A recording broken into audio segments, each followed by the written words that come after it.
Para um cristão, nada é mais precioso que a Bíblia e a palavra de Deus. Se você é como eu, que todo começo de ano coloca naquela tal lista de metas a leitura da Bíblia de ponta a ponta, mas com a correria e distrações do dia a dia, acaba adiando, pulando um dia, e quando vê o ano já foi e esta meta não foi cumprida, aí de repente bate aquela culpa por ter falhado numa coisa tão importante, né? Então, esse canal é para você. Faremos uma leitura completa da Bíblia em um ano. Cada dia haverá uma postagem de alguns capítulos. E você que tem a vida corrida poderá ouvir no carro, no ônibus, durante o intervalo de trabalho, em casa, enquanto faz as tarefas, ou à noite antes de dormir, ou de manhã ao se levantar. Você fará o seu horário. E o mais legal é que não tem um dia certo para começar e terminar. E claro, você tem total liberdade para comentar, criticar, me dar dicas. Aplicai o vosso coração a todas as palavras que hoje testifico entre vós. Deuteronômio 32:46. Neste primeiro vídeo, aproveito para fazer uma breve explanação sobre a Bíblia. As palavras não são minhas, tá? Tomei a liberdade de pegar alguns estudos bíblicos disponíveis na internet e nas minhas Bíblias de estudo. Como a Bíblia foi formada e organizada? A Bíblia é um conjunto de 66 livros que foram escritos entre 1500 ou 1400 a.C. e 100 depois de Cristo. Ela é dividida em duas partes, Antigo ou Velho Testamento, que tem 39 livros que falam da primeira aliança que Deus fez com os homens, as origens da humanidade, a história do povo de Israel e a promessa da vinda do Messias. E o Novo Testamento, com 27 livros, e faz parte da nova aliança cumprida em Jesus, a expansão do Evangelho e a profecia do fim dos tempos com a volta de Cristo. Dessa forma, o Novo Testamento é uma conclusão do Velho Testamento. Todos os textos bíblicos foram escritos originalmente em hebraico e grego, com poucas partes em aramaico. As primeiras traduções foram feitas em grego e latim, mas como hoje em dia quase ninguém fala essas línguas, a Bíblia foi traduzida para muitos outros idiomas. Atualmente, a Bíblia ou parte da Bíblia já foram traduzidas para milhares de línguas faladas no mundo inteiro e o trabalho continua. Para traduzir a Bíblia para português ou qualquer outro idioma, os tradutores estudam e comparam as cópias mais antigas da Bíblia. Nenhuma tradução é perfeita, porque cada língua tem suas particularidades e coisas muito difíceis de traduzir. Ou seja, cada tradução pode ter alguns erros, mas são mínimos e não afetam o significado total da Bíblia. Você sabia que a Bíblia foi o primeiro livro a ser impresso no mundo e já foi traduzido em mais de 2.900 línguas e dialetos? E também é o livro mais vendido na história da humanidade, com mais de 6 bilhões de cópias em todo o mundo. A Bíblia foi escrita por homens, mas foi inspirada por Deus. Então, Ele é o verdadeiro autor. Toda a Escritura é inspirada por Deus, é útil para o ensino, para a repreensão, para a correção e para a instrução na justiça. 2 Timóteo 3,16. Segundo estudiosos, cerca de 40 pessoas escreveram os livros bíblicos num período aproximado de 1.600 anos entre o primeiro e o último escritor. Os processos de redigir, selecionar e compilar os textos da Bíblia prolongou-se pelo espaço de muitos séculos. Com o decorrer dos anos, foram desaparecendo os dados relativos à origem de grande parte dos livros, pois durante muitas gerações os ensinamentos foram transmitidos oralmente. Por isso, a dificuldade de fixar verdadeiros autores dos livros.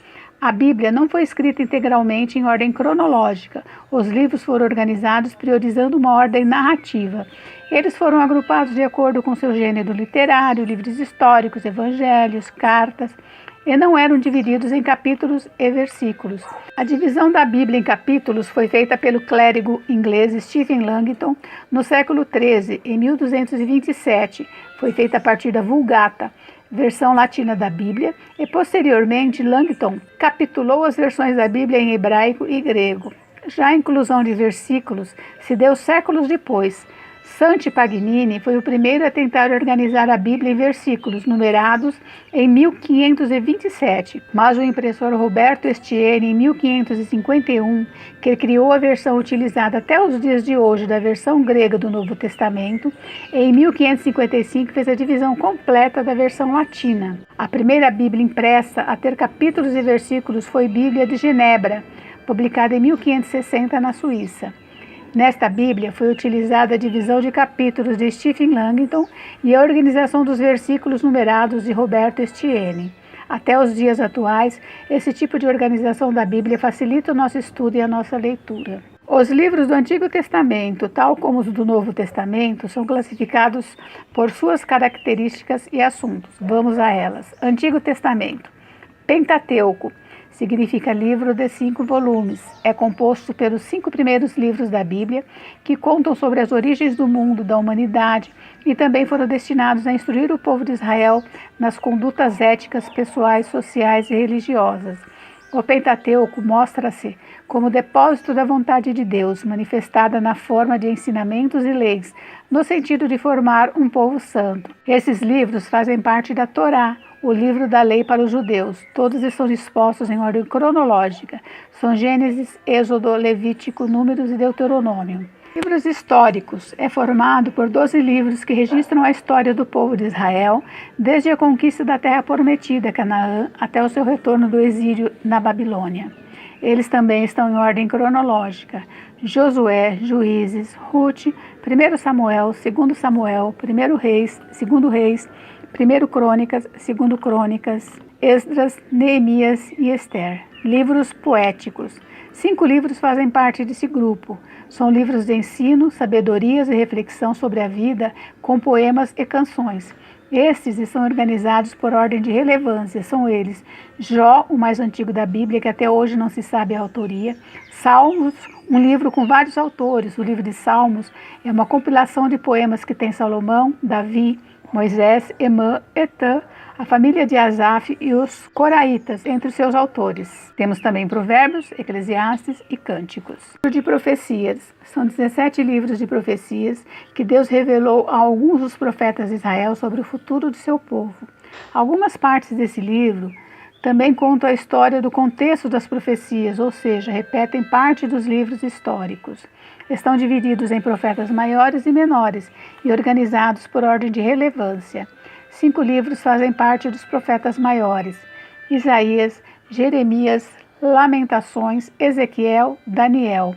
E 12 livros são dos profetas menores. Aqui vale uma observação: o termo profetas menores não quer dizer que um profeta era maior do que o outro. Na verdade, a definição está relacionada à quantidade de capítulos. Oséias, Joel, Amós, Obadias, Jonas, Miqueias, Naum, Abacuque, Sofonias, Ageu, Zacarias, Malaquias. Entre o Antigo e o Novo Testamento houve um período de silêncio de aproximadamente 400 anos, em que nada foi profetizado. É conhecido como período intertestamentário ou interbíblico. Vamos ao Novo Testamento? Ele é dividido em evangelhos, livro histórico, epístolas ou cartas apostólicas e Apocalipse. Os evangelhos são compostos de 4 livros: Mateus, Marcos, Lucas e João. Eles relatam o nascimento, o ministério, a morte, a ressurreição e a ascensão de Jesus. São relatos da vida e do ministério de Jesus de perspectivas diferentes. Desses relatos, 3 evangelhos, Mateus, Marcos e Lucas, são denominados como sinóticos, que têm a mesma visão, pois respeitam a mesma sequência de fatos. E o 4 de João se difere dos demais por ter as diferenças em vários detalhes, na ênfase e no vocabulário. Livro histórico. Apenas um livro pertence a essa categoria: Atos dos Apóstolos. Esse livro registra os primeiros anos da igreja cristã, depois que Jesus subiu ao céu, do derramar do Espírito Santo. Ele informa em detalhes como o evangelho foi propagado rapidamente pelo Oriente. Epístolas ou cartas apostólicas. São 21 cartas escritas por líderes da igreja a várias pessoas e igrejas, explicando em detalhe tudo que Jesus tinha ensinado e como aplicar. Esses homens foram levantados por Deus para ensinar a igreja do Senhor. Elas contêm as doutrinas fundamentais da fé cristã. Estão todas organizadas cronologicamente, sendo que as 13 primeiras cartas são de autoria do apóstolo Paulo. São elas: Romanos, 1 Coríntios, 2 Coríntios, Gálatas, Efésios, Filipenses, Colossenses, 1 Tessalonicenses, 2 Tessalonicenses, 1 Timóteo, 2 Timóteo, Tito e Filemon. As 8 cartas restantes foram escritas por outros autores. São elas Hebreus, Tiago, 1 Pedro, 2 Pedro, 1 João, 2 João, 3 João e Judas. E depois vem o livro de Apocalipse, escrito por João Evangelista. Esse livro também é uma carta e contém uma série de revelações que João recebeu diretamente da parte de Cristo. Essas revelações são primordiais para a igreja, independente de sua época. Enfim, essa é a nossa Bíblia. Agora, você sabia que nas Bíblias da Igreja Católica e da Igreja Ortodoxa constam mais alguns livros que não estão na nossa Bíblia? São os chamados livros apócrifos, que significa escondidos, porque existem dúvidas sobre suas origens e alguns de seus ensinamentos não concordam com o resto da Bíblia, mas são aceitos por eles como sendo divinamente inspirados. Eles não farão parte da nossa leitura, estou apenas citando só por curiosidade. Todos esses livros estão no Antigo Testamento. A Igreja Católica e a Igreja Ortodoxa chamam esses livros de deuterocanônicos, que significam segundo cânon, porque consideram livros secundários. Os livros apócrifos que constam da Igreja Católica são Tobias, Judite, 1 Macabeus, 2 Macabeus, Sabedoria, Eclesiásticos e Baruque. Os livros apócrifos da Igreja Ortodoxa são todos os da Igreja Católica, mais 1 Esdras, 3 Macabeus e 4 Macabeus.